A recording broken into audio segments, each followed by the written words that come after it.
Voltamos para o segundo bloco do nosso programa, que hoje debate a crise dos bancos e o trabalho das pessoas. Estamos conversando com o economista Nildo Ouriques, da Universidade Federal de Santa Catarina. Professor Nildo, a União Europeia e a criação de uma moeda única foi uma espécie de tentativa da Europa para constituir um bloco econômico e enfrentar de igual para igual os Estados Unidos. Uma espécie de resposta ao acordo de Bretton Woods, que foi amplamente, no caso, na época, favorável à economia norte-americana. A pergunta, o que deu errado? A irresponsabilidade de alguns governos de países periféricos ou a ganância exagerada de bancos privados de países centrais europeus, ou os dois? Ou talvez não tenha dado errado. Em que sentido?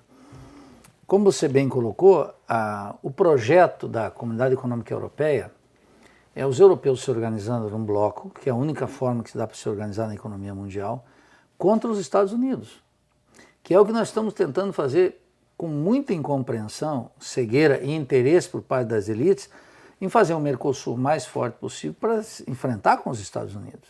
O que os europeus fazem, o que a China e o Japão, à sua maneira, fazem, e a elite latino-americana e brasileira em particular não quer fazer.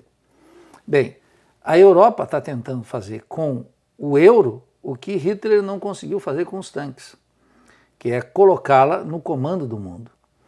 Então, os países da periferia europeia, quer dizer, Irlanda, Portugal, agora mesmo, não tão periférica, mas periferizando-se, que é a Espanha e provavelmente a Itália, renderam-se à hegemonia germânica, aos alemães. E os alemães têm um projeto de hegemonia global. Para isso precisam enfrentar os Estados Unidos. A ideia de que essa integração europeia seria uma integração entre iguais, é aí que residia uma das partes ideológicas do progresso, da Constituição da Europa. Os pequenos países periféricos da Europa não poderiam jamais, Grécia, Irlanda, Portugal, etc., almejar a condição de potência. Sim. Frankfurt, a praça financeira, tinha um projeto muito claro: vamos criar uma periferia agrícola que vai envolver Hungria, Tchecoslováquia, Polônia e todos esses países. Bem, é uma integração desigual, a tal ponto que a Comunidade Econômica Europeia, e mais concretamente a praça financeira de Frankfurt, está dizendo: se os gregos saírem, o custo para voltar será maior ainda. O que eles estão dizendo? Estão dizendo que se as urnas que estão falando contra essa desigualdade, colocando governos socialistas e devolvendo um poder à esquerda parlamentar e à esquerda sindical na Europa, se atreverem a romper com o projeto hegemônico alemão, mais tarde receberão um custo adicional por esse ato de rebeldia. Razão pela qual estão impondo a esses países uma integração desigual. Segundo, é claro, eles não esperavam uma crise dessa magnitude. Claro. Mas uma das características da crise do capitalismo historicamente é que os que estão no comando da locomotiva nunca sabem e são incapazes de prever o tamanho do desastre. Mas o desastre vem. E como veio agora? O que a Alemanha está fazendo? Repassando sobre a forma de corte nominal de salários, que já aconteceu na Itália, na Grécia e tem uma ameaça para a Espanha.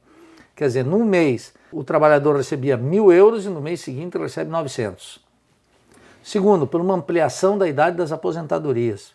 Terceiro, por um conjunto de benefícios sociais arduamente conquistados que fazia com que a Europa tivesse um estado de bem-estar social e não a gritante desigualdade latino-americana e africana ou asiática.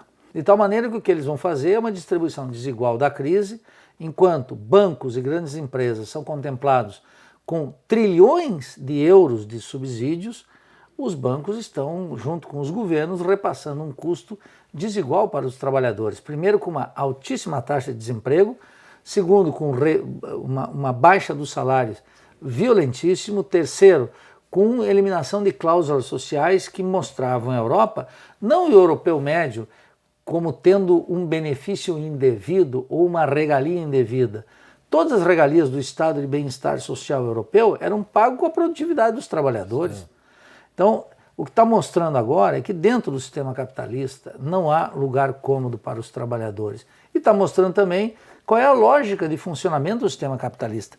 O dado irracional até agora eles diziam, professando a fé no Velho Testamento, de que déficits eram muito ruins para a economia e que o Estado não deveria interferir na economia.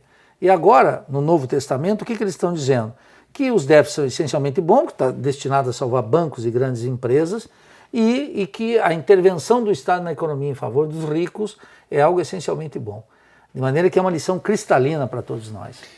Bem, o sociólogo Boaventura de Souza Santos, ele afirma que depois da crise grega, a Europa vive um período de suspensão do Estado Democrático de Direito, com os executivos de grandes bancos passando a praticamente dirigir os países em crise, como a própria Grécia e outros países como a Itália e agora também recentemente a Espanha. O senhor diria que a dita economia de mercado é incompatível com a democracia? Completamente. Mas eu não diria que é uma economia de mercado, eu diria que é uma economia dos monopólios. Certo. Se fosse uma economia de mercado, eu aceitaria, porque o mercado, desde a concepção de Adam Smith no século XVIII, é o reino dos pequenos e médios. A economia capitalista é antimercado, ela é o reino dos monopólios. Esse é o primeiro aspecto. O segundo é que ela é incompatível com a democracia, como demonstrou claramente o caso grego. Qual era a discussão na Grécia? O primeiro-ministro, Papandreou, o que propôs? Vamos submeter o pacote econômico ditado pelo FMI, o Banco Mundial e a Comunidade Europeia, submeter a plebiscito. Sim. E o que as finanças e os monopólios disseram? Se for a plebiscito, não tem os empréstimos. Quais empréstimos? Aqueles mesmo que vão continuar aprofundando a desigualdade, a dependência financeira da Grécia e o manejo das finanças, da moeda e da economia, não pelos gregos, mas pela praça financeira de Frankfurt. De tal maneira que o caso grego elucidou muito claro, na origem da democracia atual, do modelo ocidental que era a antiga Grécia, também na modernidade capitalista, o que está dizendo?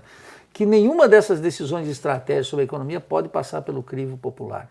Porque se passar seria rechaçado. De tal maneira que tem que se evitar o plebiscito. Tá certo. Bem, professor, nós precisamos chamar mais um rápido intervalo, nós voltamos em seguida, é só um minuto.